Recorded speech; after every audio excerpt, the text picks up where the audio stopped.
Mesdames et messieurs, bonsoir. Vous êtes au rendez-vous de l'actualité sur Speedline TV. En voici les titres. Dans un contexte où le numérique s'impose comme levier essentiel de performance éducative, le gouvernement béninois envisage la création d'une agence de téléenseignement. Cette décision figure parmi celles prises hier en Conseil des ministres. À moins de 2 mois des élections communales et législatives de 2026, la Commission électorale nationale autonome poursuit la mise en œuvre de son chronogramme. Ce mercredi, l'institution a officiellement remis aux partis politiques en compétition le spécimen du bulletin unique. Et puis, hors du Bénin, depuis la Maison-Blanche, le président américain Donald Trump a fait le point sur sa première année à la tête du pays.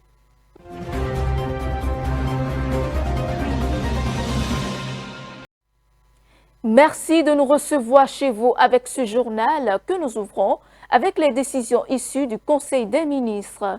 Parmi les principales annonces, la création d'une agence béninoise de téléenseignement. Cette initiative s'inscrit dans la volonté du gouvernement de tirer pleinement parti du numérique afin d'améliorer la qualité de la formation.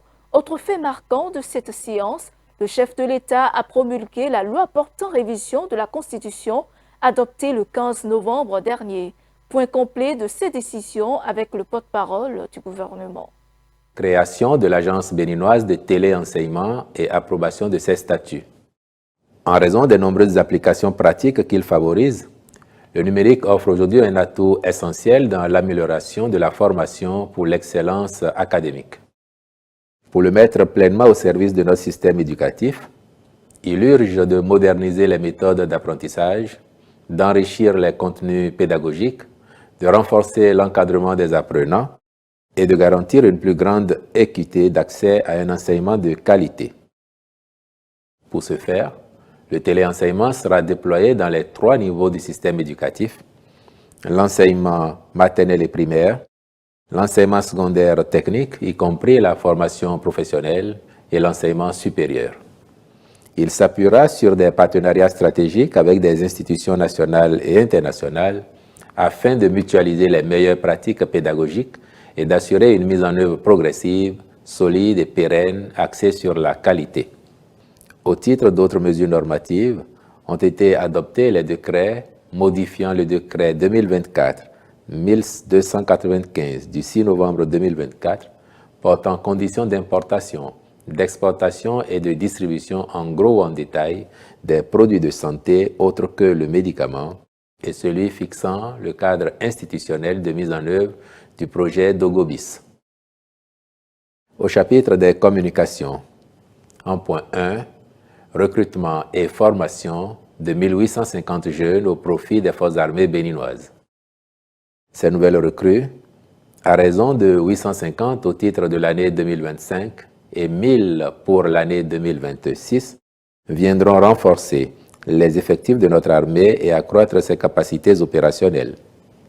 Parmi elles, et pour le compte de chaque année, 100 seront retenus sur titre à raison de 40 mécaniciens automobiles, 40 conducteurs de véhicules légers et de véhicules lourds, 10 électriciens automobiles et 10 maintenanciers de groupes électrogènes et d'installations solaires.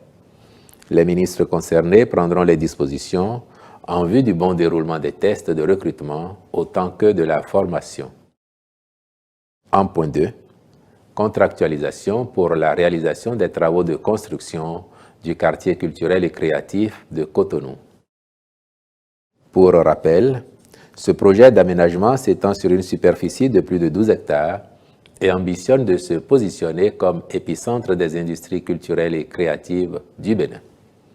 Il sera le lieu de convergence par excellence de manifestations dédiées à l'innovation, la création, la diffusion, la consommation culturelle, la commercialisation de biens culturels et artistiques assemblant plusieurs équipements et activités interconnectées.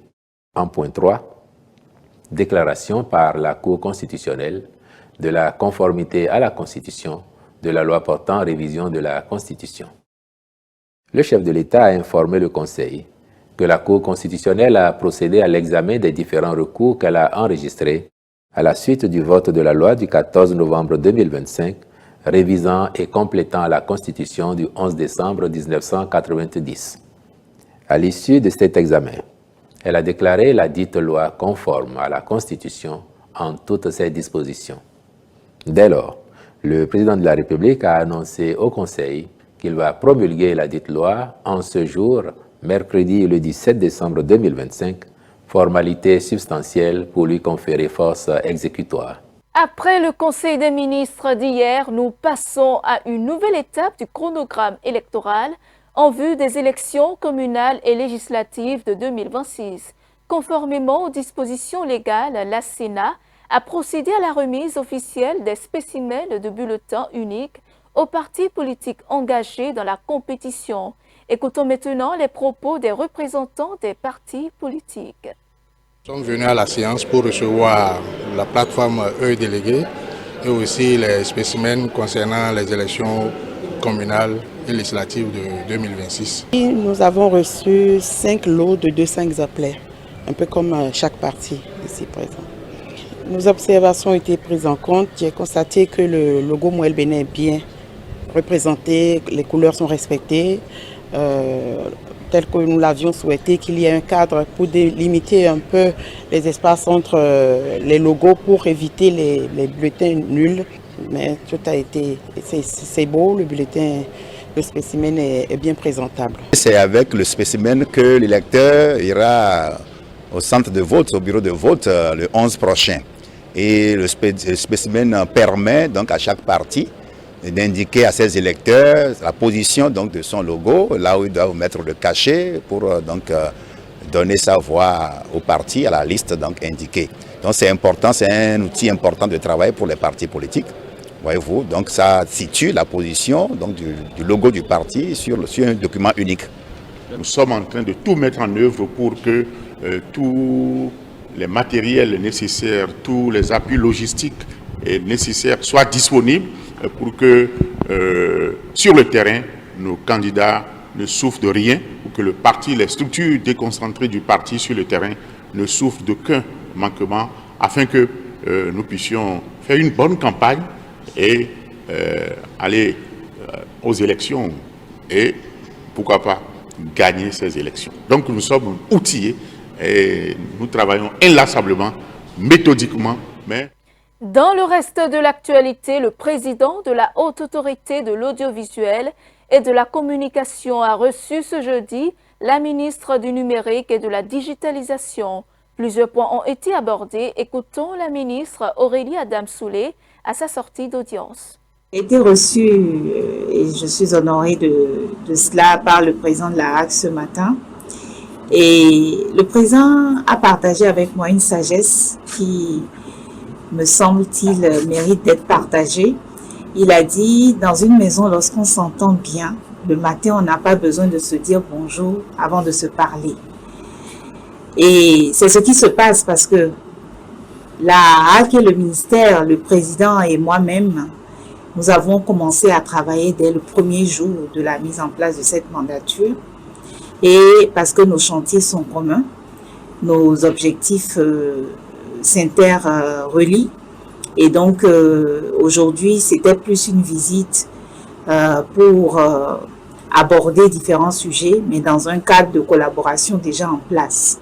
La Haute Autorité de l'Audiovisuel et de la Communication joue pleinement son rôle dans notre pays et le ministère s'associe à cela. Et nous aussi, les sollicitations que nous avons vis-à-vis de la HAC dans le cadre de leur mandat constitutionnel, nous ne manquons pas de le faire et nous avons toujours eu l'oreille, l'écoute attentive du président et des conseillers. Et je tiens à remercier ici le président de la RAC pour sa constante sollicitude à notre égard, sa disponibilité et son sens de l'écoute qu'il met vraiment à notre service au niveau du ministère. Nous restons engagés à servir dans le sens donc du développement des médias, du développement de ce secteur très important pour le pays.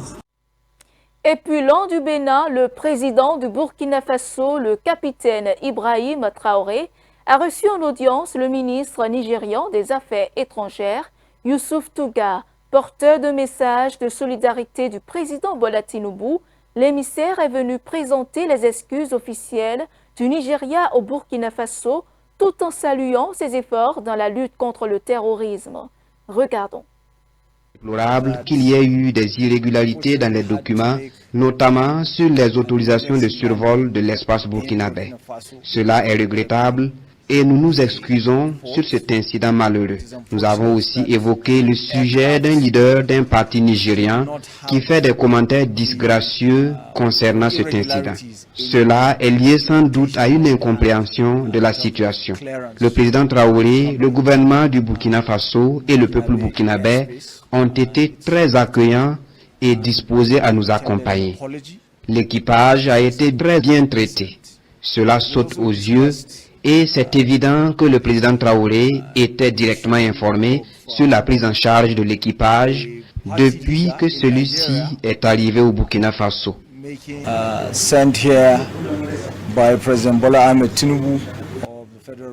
Je conduis une délégation envoyée par le président Bola Ahmed Tinubu, président de la République fédérale du Nigeria, afin de livrer un message au président Ibrahim Traoré.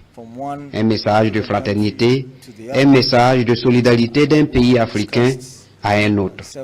Nous avons discuté de plusieurs sujets en lien avec la sécurité de notre région, en l'occurrence la lutte contre le terrorisme, sur la manière dont nous devons lutter ensemble contre les fléaux. Le Burkina Faso a enregistré des succès significatifs en la matière.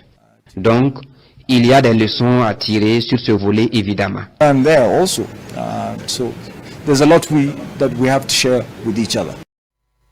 Le groupe armé M23, soutenu par le Rwanda, a entamé le retrait de ses troupes de la ville d'Ouvira dans l'est de la RDC. La prise d'Ouvira le 10 décembre dernier est intervenue alors que la RDC et le Rwanda signaient à Washington un accord de paix sous l'égide du président américain Donald Trump. Le reportage. Le M23 aurait entamé tard mercredi le retrait de ses troupes de la ville stratégique d'Ouvira dans l'est de la RDC. Sur X, des porte-paroles des rebelles ont publié des vidéos montrant des mouvements d'hommes armés en tenue militaire. Ce retrait, disent-ils, devrait s'achever dans quelques jours. Sans donner plus d'informations sur le point de chute de leurs soldats, l'AFC M23 continue de réclamer le respect des conditions imposées unilatéralement avant ce retrait.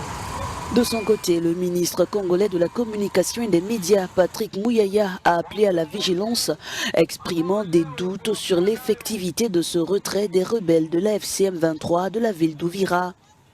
Il a par ailleurs réaffirmé la position des autorités congolaises, déclarant attendre le retrait effectif des troupes rwandaises de toutes les parties occupées de la RDC. La prise d'Ouvira la semaine dernière par ce groupe armé soutenu par le Rwanda a ravivé les tensions dans cette province du Sud Kivu près de la frontière burundaise. Le monde du football se prépare à vibrer au rythme de la CAN 2025. La compétition se déroulera du 21 décembre au 18 janvier 2026 au Maroc. Le royaume chérifien met les petits plats dans les grands pour offrir à l'Afrique une célébration sans précédent. Le grand stade d'Agadir est prêt à accueillir des matchs de la Coupe d'Afrique des Nations. Suivons. Le grand stade d'Agadir est prêt à accueillir des matchs de la Coupe d'Afrique des Nations Maroc 2025. La première phase de mise à niveau qui s'est achevée en septembre dernier a permis de renforcer la clôture extérieure, de rénover les vestiaires et de remplacer la pelouse du terrain principal. Cette première phase de rénovation a mobilisé près de 450 millions de dirhams. À l'instar des autres stades, le stade d'Agadir a bénéficié d'une rénovation complète. La première phase a été réalisée conformément aux exigences de la Confédération africaine de football et a porté sur l'amélioration extérieure du stade, des terrains d'entraînement, des installations techniques et sanitaires, également du système d'accréditation des visiteurs, des journalistes et des joueurs, ainsi que des vestiaires. Ces améliorations répondent également aux exigences de la FIFA. Le stade d'Adrar va accueillir 8 rencontres de la compétition. L'Égypte, le Cameroun ou encore l'Afrique du Sud disputeront leurs rencontres sur ce terrain. Ce stade abritera un 8e de finale puis un quart de finale. Inauguré en 2013, le grand stade d'Agadir s'étend sur 32 hectares. Il devrait connaître une seconde rénovation avant la Coupe du Monde 2030.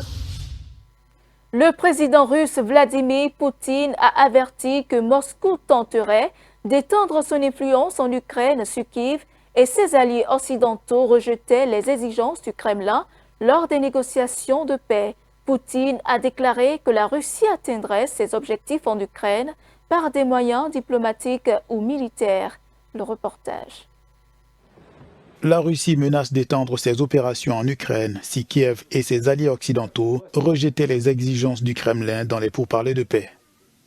Mercredi, le président russe Vladimir Poutine a fait une déclaration dans ce sens à Moscou. C'était lors d'une réunion annuelle avec les hauts responsables militaires.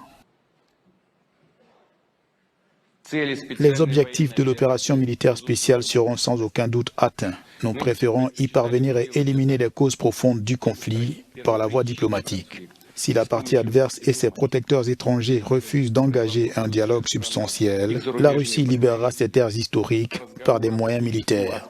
La création et l'expansion d'une zone tampon de sécurité seront également poursuivies de manière cohérente. Cependant, pour Kiev et ses alliés européens, les actions russes constituent une violation de la souveraineté ukrainienne et un acte d'agression délibéré. Nous sommes prêts à mener des pourparlers et à résoudre pacifiquement toutes les questions qui se sont posées ces dernières années. L'administration américaine se montre disposée à le faire et nous menons un dialogue avec elle. J'espère qu'il en ira de même avec l'Europe. Cela semble peu probable avec les élites politiques actuelles, mais cela deviendra inévitable à mesure que nous continuerons à nous renforcer. Si ce n'est pas avec les politiciens actuels, ce sera avec un changement des élites politiques en Europe.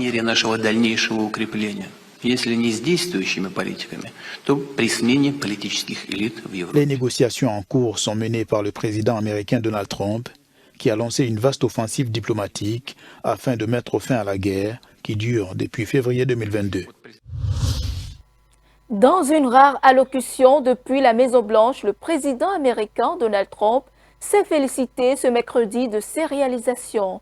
Parmi celles-ci, il a affirmé avoir mis fin à plusieurs conflits internationaux en moins d'1 an. C'est après moi. Le président Donald Trump s'est adressé aux Américains mercredi depuis la Maison-Blanche. Dans un discours à forte tonalité politique, il a mis en avant ses succès diplomatiques, affirmant avoir mis fin à plusieurs conflits internationaux. Donald Trump se targue d'avoir neutralisé la menace nucléaire iranienne et instauré une paix durable au Moyen-Orient. J'ai rétabli la puissance américaine, mis fin à 8 conflits en l'espace de 10 mois, éliminé la menace nucléaire iranienne et conclu la guerre à Gaza, apportant pour la première fois depuis 3000 ans la paix au Moyen-Orient, tout en obtenant la libération des otages, qu'ils soient vivants ou décédés. Sur le plan intérieur, nous avons sauvé notre économie du gouffre. L'administration précédente, avec la complicité de ses alliés au Congrès, a dilapidé des milliers de dollars de fonds publics, provoquant une flambée des prix et du coût de la vie et des niveaux jamais atteints. Aujourd'hui, je fais baisser ces prix. Sur le terrain, la trêve à Gaza n'a pas mis un terme aux attaques quotidiennes menées par Israël en Palestine et dans l'ensemble de la région. Dans le même temps, les tempêtes hivernales aggravent les conditions de vie de centaines de milliers de Palestiniens déplacés à Gaza. Les agences humanitaires alertent sur les restrictions imposées par Israël empêchant l'acheminement d'une aide vitale. Et c'est la fin de ce 19h30. Merci de votre aimable attention. Suivez-nous en continu sur speedlinetv.bj/live et sur nos différents canaux digitaux Facebook, YouTube et TikTok.